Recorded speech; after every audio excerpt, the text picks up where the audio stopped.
The Mortal Immortal by Mary Shelley.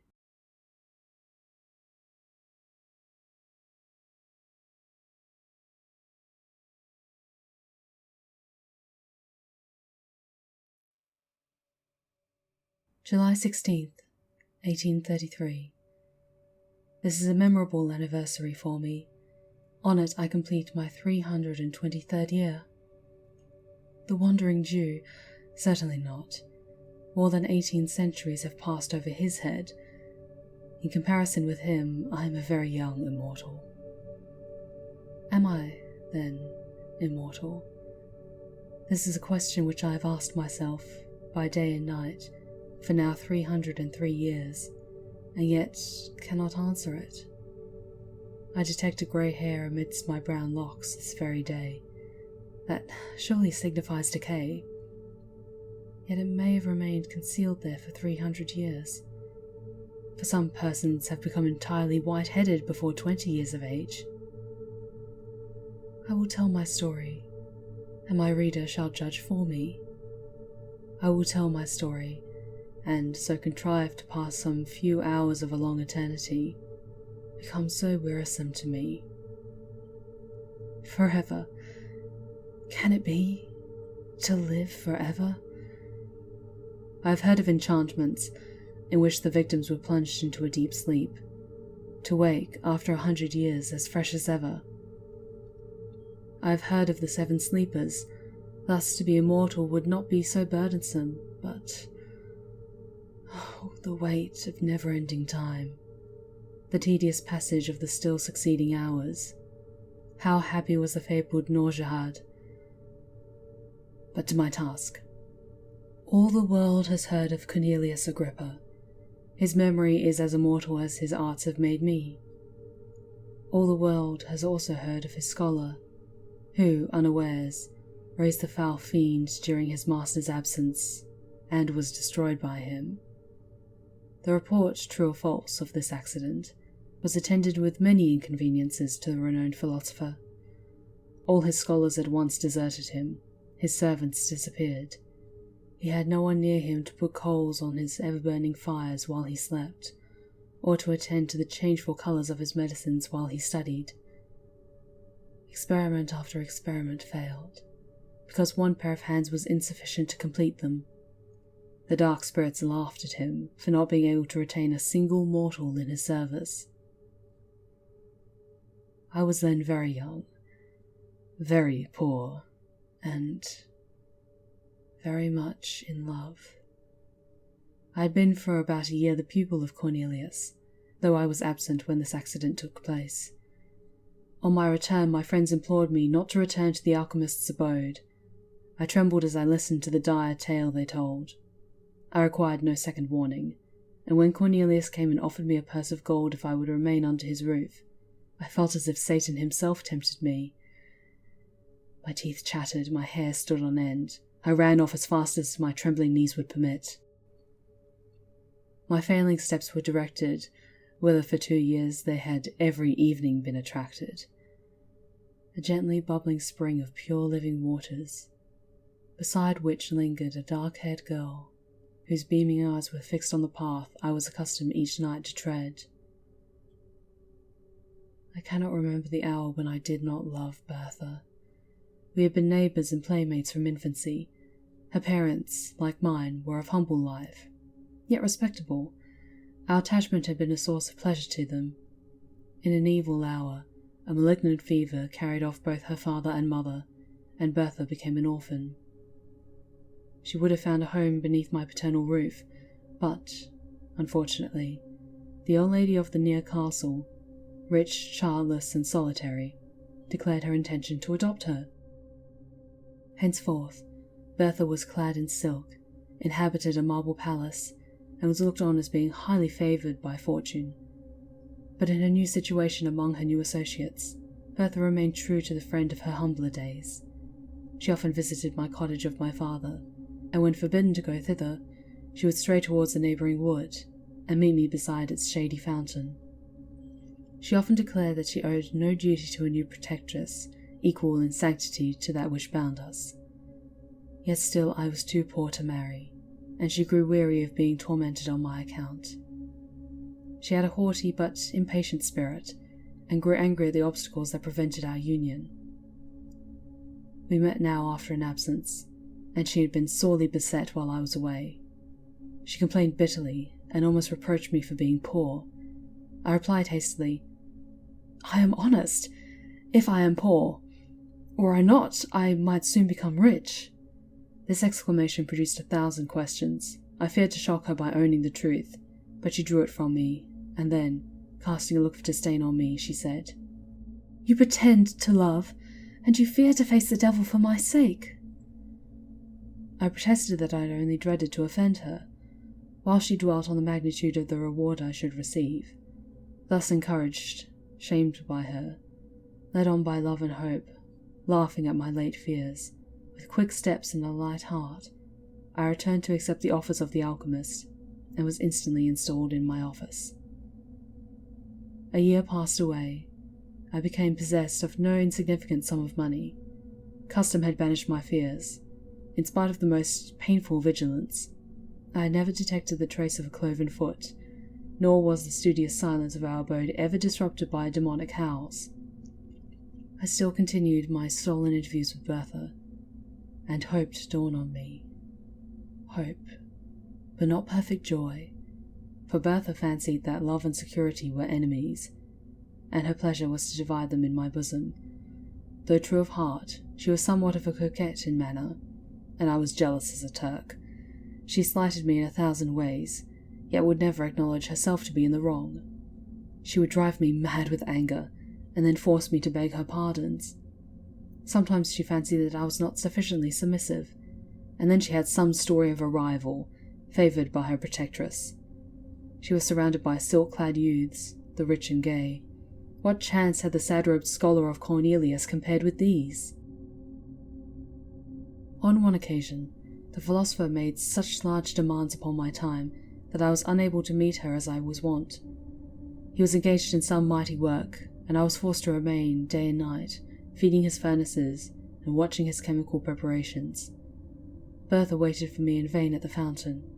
Her haughty spirit fired at this neglect, and when at last I stole out during the few short minutes allotted to me for slumber, and hoped to be consoled by her, she received me with disdain, dismissed me in scorn, and vowed that any man should possess her hand rather than he who could not be in 2 places at once for her sake. She would be revenged, and truly she was. In my dingy retreat I heard that she had been hunting, attended by Albert Hoffer. Albert Hoffer was favoured by her protectress, and the 3 passed in cavalcade before my smoky window. Methought that they mentioned my name. It was followed by a laugh of derision, as her dark eyes glanced contemptuously towards my abode. Jealousy, with all its venom and all its misery, entered my breast. Now I shed a torrent of tears to think that I should never call her mine, and anon I imprecated 1,000 curses on her inconstancy. Yet, still I must stir the fires of the alchemist, still attend on the changes of his unintelligible medicines. Cornelius had watched for 3 days and nights, nor closed his eyes. Progress of his alembics was slower than he expected. In spite of his anxiety, sleep weighed upon his eyelids. Again and again he threw off drowsiness with more than human energy. Again and again it stole away his senses. He eyed his crucibles wistfully. "Not ready yet," he murmured. "Will another night pass before the work is complete? Will another night pass before the work is accomplished? Winsey, you are vigilant. You are faithful. You have slept. My boy, you slept last night. Look at that glass vessel. The liquid it contains is of a soft rose colour. The moment it begins to change its hue, awaken me. Till then I may close my eyes. First it will be white, and then emit golden flashes, but wait not till then. When the rose colour fades, rouse me." I scarcely heard the last words, muttered as they were, in sleep, and even then he did not quite yield to nature. "Winsey, my boy," he said again, "do not touch the vessel. Do not put it to your lips. It is a filter to cure love. You would not cease to love your Bertha. Beware to drink." And he slept. His venerable head sunk on his breast, and I scarce heard his regular breathing.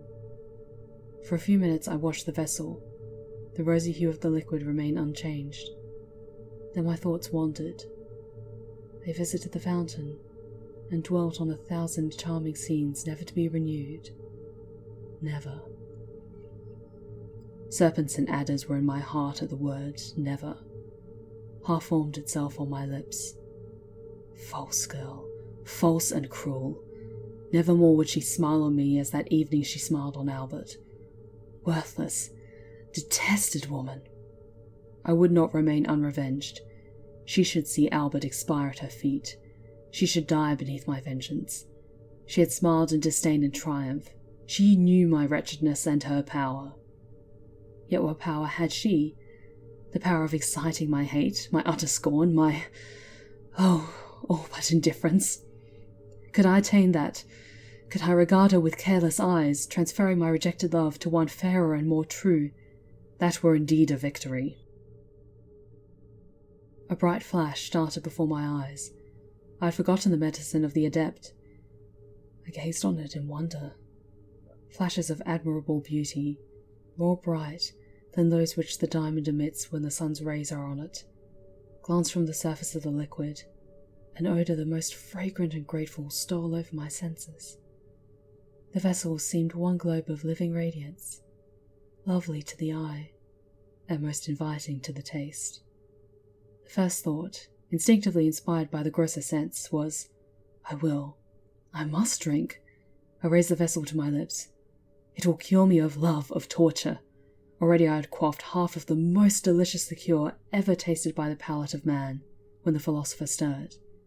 I started. I dropped the glass. The fluid flamed and glanced along the floor, while I felt Cornelius's gripe at my throat, and he shrieked aloud, "Wretch, you have destroyed the labour of my life!" The philosopher was totally unaware that I had drunk any portion of his drug. His idea was, and I gave a tacit assent to it, that I had raised the vessel from curiosity, frightened at its brightness and the flashes of intense light it gave forth. I had let it fall. I never undeceived him. The fire of the medicines was quenched. The fragrance died away. He grew calm, as a philosopher should under the heaviest trials, and dismissed me to rest. I will not attempt to describe the sleep of glory and bliss which bathed my soul in paradise during the remaining hours of that memorable night. Words would be faint and shallow types of my enjoyment, or of the gladness that possessed my bosom when I woke. I trod air. My thoughts were in heaven. Earth appeared heaven, and my inheritance upon it was to be one tranced of delight. This it is to be cured of love, I thought. I will see Bertha this day, and she will find her lover cold and regardless, too happy to be disdainful, yet how utterly indifferent to her. The hours danced away. The philosopher, secure that he had once succeeded, and believing that he might again, began to concoct the same medicine once more. He was shut up with his books and drugs, and I had a holiday.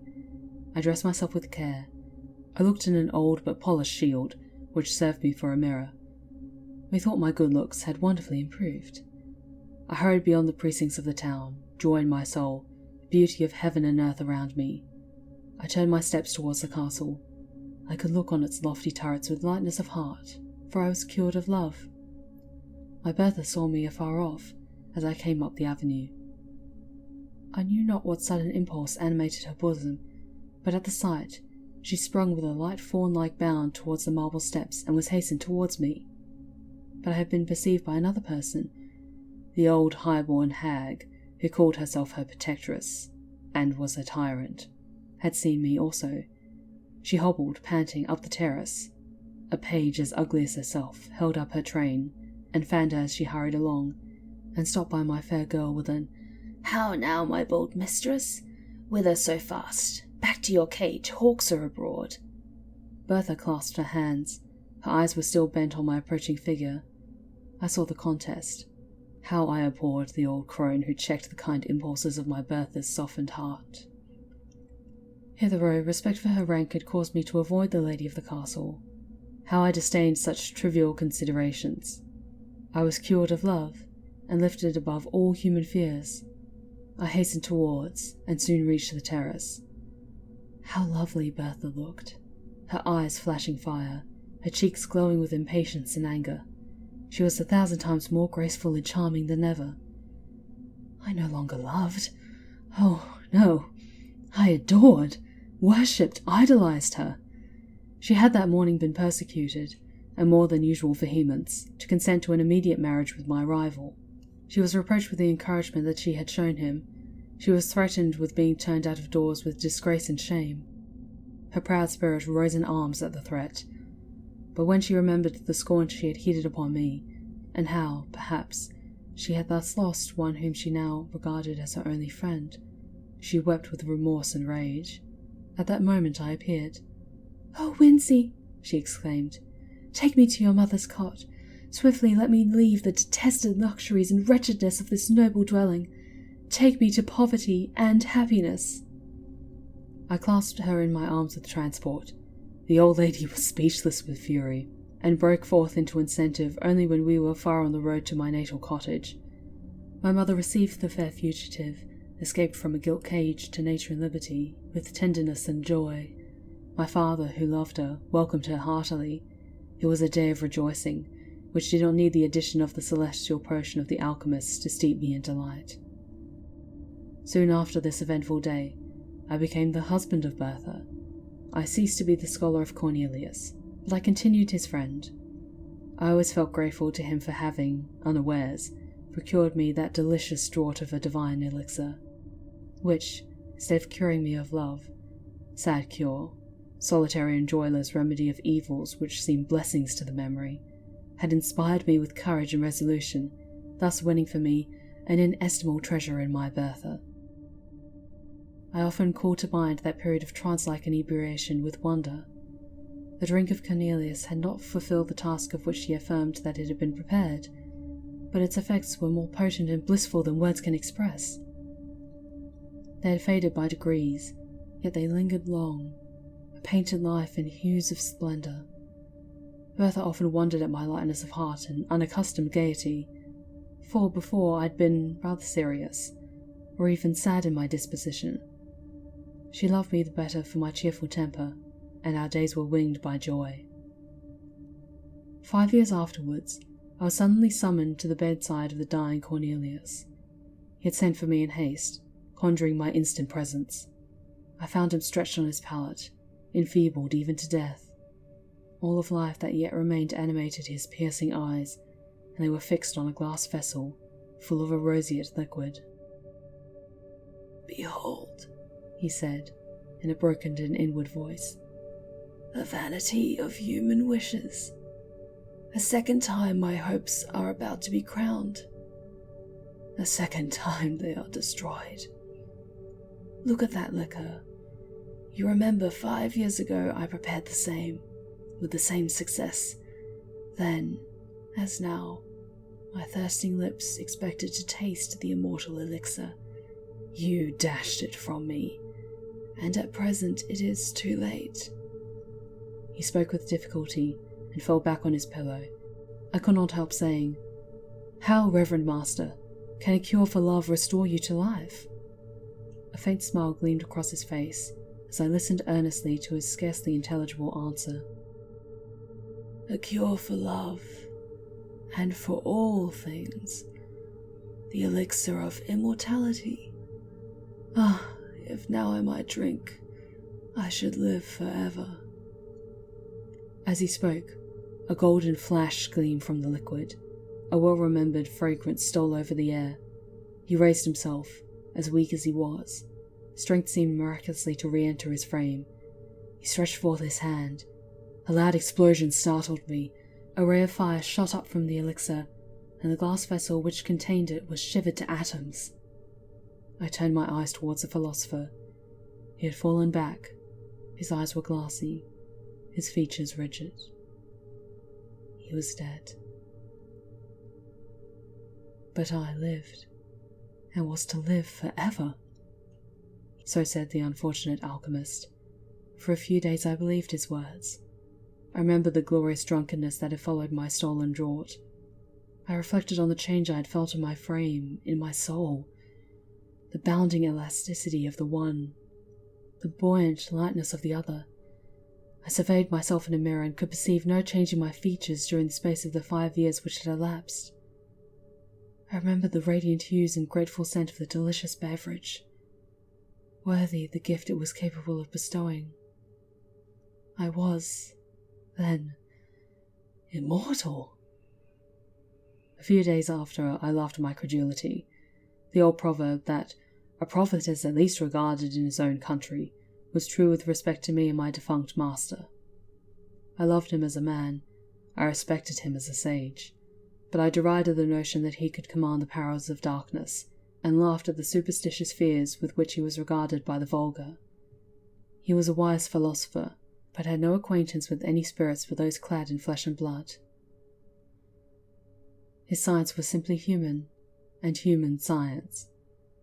I soon persuaded myself, could never conquer nature's laws so far as to imprison the soul forever within its carnal habitation. Cornelius had brewed a soul-refreshing drink, more inebriating than wine, sweeter and more fragrant than any fruit.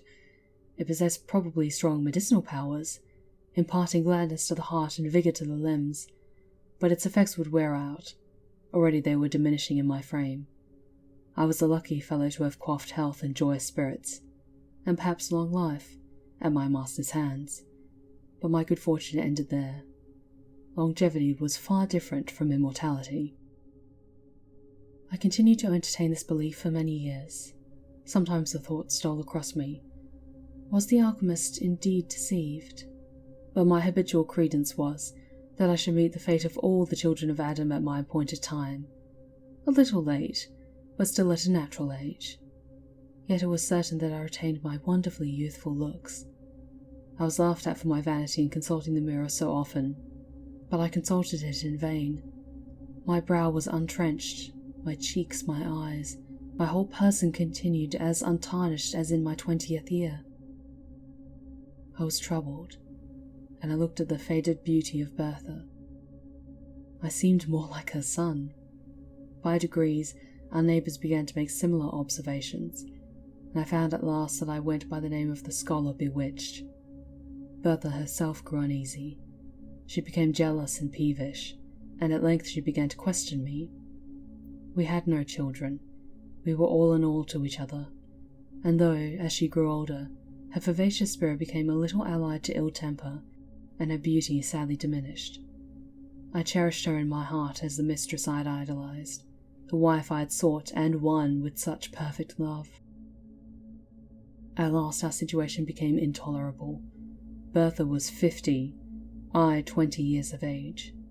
I had, in very shame, in some measure adopted the habits of a more advanced age. I no longer mingled in the dance among the young and gay, but my heart bounded along with them while I restrained my feet, and a sorry figure I cut among the nesters of our village. But before the time I mentioned, things were altered. We were universally shunned. We were, at least. I was reported to have kept up an iniquitous acquaintance with some of my former master's supposed friends. Poor Bertha was pitied, but deserted. I was regarded with horror and detestation. What was to be done? We sat by our winter fire. Poverty had made itself felt, for none would buy the produce of my farm, and often I had been forced to journey 20 miles to some place where I was not known to dispose of our property. It is true that we had saved something for an evil day. That day was come. We sat by our lone fireside, the old-hearted youth and his antiquated wife. Again Bertha insisted on knowing the truth. She recapitulated all that she had ever had said about me, and added her own observations. She conjured me to cast off the spell. She described how much more comely grey hairs were in my chestnut locks. She descanted on the reverence and respect due to age, how preferable to the slight regard paid to mere children. Could I imagine that the despicable gifts of youth and good looks outweighed disgrace, hatred, and scorn? Nay, in the end I should be burnt as a dealer in the black art, while she, to whom I had not deigned to communicate any portion of my good fortune, might be stoned as my accomplice. At length she insinuated that I must share my secret with her, and bestow on her like benefits to those I myself enjoyed. or else she would denounce me. And then she burst into tears. Thus beset, methought it was the best way to tell the truth. I revealed it as tenderly as I could, and spoke only of a very long life, not of immortality, which representation, indeed, coincided best with my own ideas. When I ended, I rose and said, "And now, my Bertha, will you denounce the lover of your youth? You will not, I know. But it is too hard, my poor wife, that you should suffer from my ill luck and the accursed arts of Cornelius. I will leave you. You have wealth enough, and friends will return in my absence. I will go. Young as I seem and strong as I am, I can work and gain my bread among strangers, unsuspected and unknown. I loved you in youth. God is my witness that I shall not desert you in age, but that your safety and happiness require it." I took my cap and moved towards the door. In a moment Bertha's arms were around my neck, and her lips were pressed to mine. "No, my husband, my Wincy," she said. "You shall not go alone. Take me with you. We shall remove from this place, and, as you say, among strangers we shall be unsuspected and safe. I am not so very old as quite to shame you, my Wincy, and I dare say the charm will soon wear off, and, with the blessings of God, you will become more elderly looking, as is fitting, and you shall not leave me." I returned the good soul's embrace heartily. "I will not, my Bertha, but for your sake I had not thought of such a thing. I will be your true, faithful husband while you are spared to me, and do my duty by you to the last." The next day we prepared secretly for our emigration. We were obliged to make great pecuniary sacrifices. It could not be helped. We realized a sum sufficient, at least to maintain us while Bertha lived, and, without saying adieu to anyone, quitted our native country to take refuge in a remote part of western France. It was a cruel thing to transport poor Bertha from her native village, and the friends of her youth, to a new country, new language, new customs. The strange secret of my destiny rendered this removal immaterial to me, but I compassionated her deeply, and was glad to perceive that she found compensation for her misfortunes in a variety of little ridiculous circumstances. Away from all telltale chroniclers, she sought to decrease the apparent disparity of our ages by 1,000 feminine arts, rouge, youthful dress, and assumed juvenility of manner. I could not be angry. Did I not myself wear a mask? Why quarrel with hers? Because it was less successful? I grieved deeply when I remembered that this was my Bertha, whom I had loved so fondly and won with such transport. The dark-eyed, dark-haired girl, with smiles of enchanting archness and step like a fawn. This mincing, simpering, jealous old woman. I should have revered her grey locks and withered cheeks, but thus. It was my work, I knew, but I did not the less deplore this type of human weakness. Her jealousy never slept. Her chief occupation was to discover that, in spite of outward appearances, I was myself growing old. I verily believed that the poor soul loved me truly in her heart, but never had woman so tormenting a mode of displaying fondness. She would discern wrinkles in my face and decrepitude in my walk, while I bounded along in youthful vigour, the youngest looking of 20 youths. I never dared address another woman. On one occasion, fancying that the belle of the village regarded me with favouring eyes, she bought me a grey wig. Her constant discourse among her acquaintances was, that though I looked so young, there was ruin at work within my frame, and she affirmed that the worst symptom about me was my apparent health. My youth was a disease, she said, and I ought at all times to prepare, if not for a sudden and awful death, at least to awaken some morning white-headed and bowed down, with all the marks of advanced years. I let her talk. I often joined in her conjectures. Her warnings chimed in with my never-ceasing speculations concerning my state, and I took an earnest, though painful, interest in listening to all that her quick wit and excited imagination could say on the subject. Why dwell on these minute circumstances? We lived on for many long years. Bertha became bedridden and paralytic. I nursed her as mother might a child. She grew peevish and still harped upon one string of how long I should survive her. It has ever been a source of consolation to me that I performed my duty scrupulously towards her. She had been mine in youth, She was mine in age, and at last, when I heaped the sod over her corpse, I wept to feel that I had lost all that really bound me to humanity. Since then, how many have been my cares and woes, how few and empty my enjoyments. I pause here in my history. I will pursue it no further. A sailor without rudder or compass, tossed on a stormy sea, a traveller lost on a widespread heath, without landmark or star to him. Such have I been, more lost, more hopeless than either. A nearing ship, a gleam from some faraway cot may save them, but I have no beacon except the hope of death. Death, mysterious, ill-visaged friend of weak humanity, why alone of all mortals have you cast me from your sheltering fold? Oh, for the peace of the grave, the deep silence of that iron-bound tomb. That thought would cease to work in my brain, and my heart beat no more with emotions varied only by new forms of sadness. Am I immortal? I return to my first question. In the first place, is it not more probable that the beverage of the alchemist was fraught rather with longevity than eternal life? Such is my hope. And then be it remembered that I only drank half the potion prepared by him. Was not the whole necessary to complete the charm? To have drained half the elixir of immortality is but to be half immortal. My forever is thus truncated and null. But again, you shall number the years of the half of eternity. I often try to imagine by what rule the infinite may be divided. Sometimes I fancy age advancing upon me. One grey hair I have found. Fool, do I lament? Yes, the fear of age and death often creeps coldly into my heart, and the more I live, the more I dread death, even while I abhor life. Such an enigma is man, born to perish, when he wars, as I do, against the established laws of his nature.